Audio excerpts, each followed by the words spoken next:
Uy, bakit? Ay. Okay, babe. Ito na ang tamang panahon para gumawa ng matcha. By the way, we have here the Meiji milk. Ito yung masarap daw kasi talagang gatas. Pero hindi ko pa siya natitikman. So, titikman ko muna siya.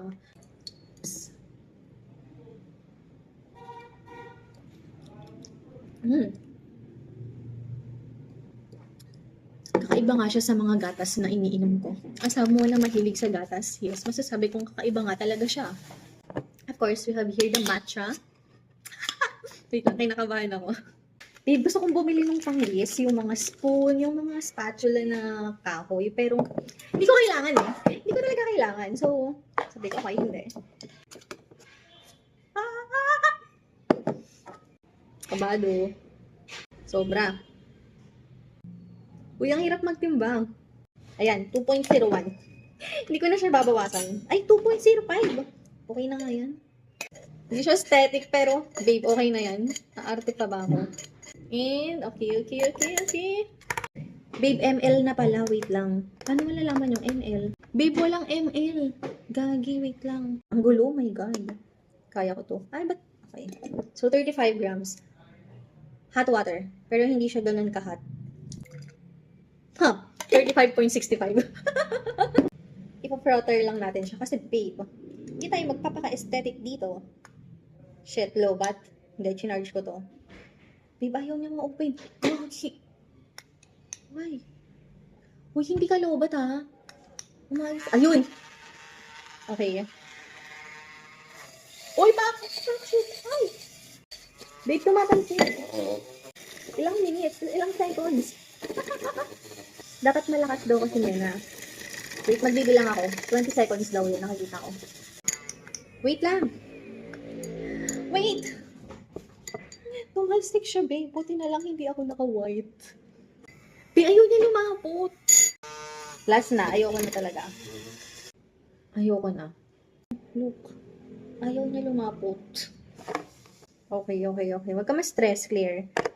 Ang nabili kong honey is itong Capilano. And, babe, buti na lang. Ito yung nabili ko kasi 100% honey. So, tama yung decision ko sa buhay para sa honey.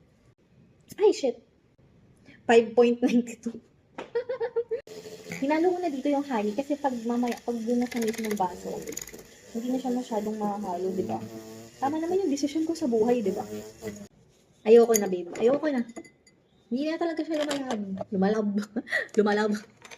Okay, meron na tayo ditong baso. Binili tong baso na to para lang dito sa matcha, pero parang ang liit-liit niya.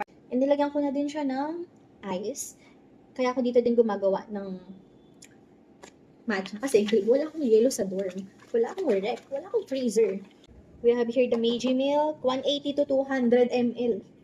Babe, ml na naman ni ml ba to? 200 ml is 200 grams. So, ay, sobra na. 206. Okay, the moment of truth, the matcha. The not so aesthetic matcha. Babe, hindi ka lang talaga marunong gumawa. Tama, no? Ito na yung next step, no? Okay, wag niyo ako i-judge, pero lagyan natin siya ng konting gatas para naman... Kasi sayang yung matcha, di ba? Hindi, ang dami na ng gatas. Okay lang yan. Try pa lang natin. Okay. Actually, mayroon na din siyang lid. Pero feeling ko bibili pa ako ng mas malaki. And may stir na din siya kasama. Babe, parang... Alam ko lang sa matcha. Okay, huwag na ako i-judge kasi ako lang naman ito ginawa. And, ayun na, babe, magatas nga siya.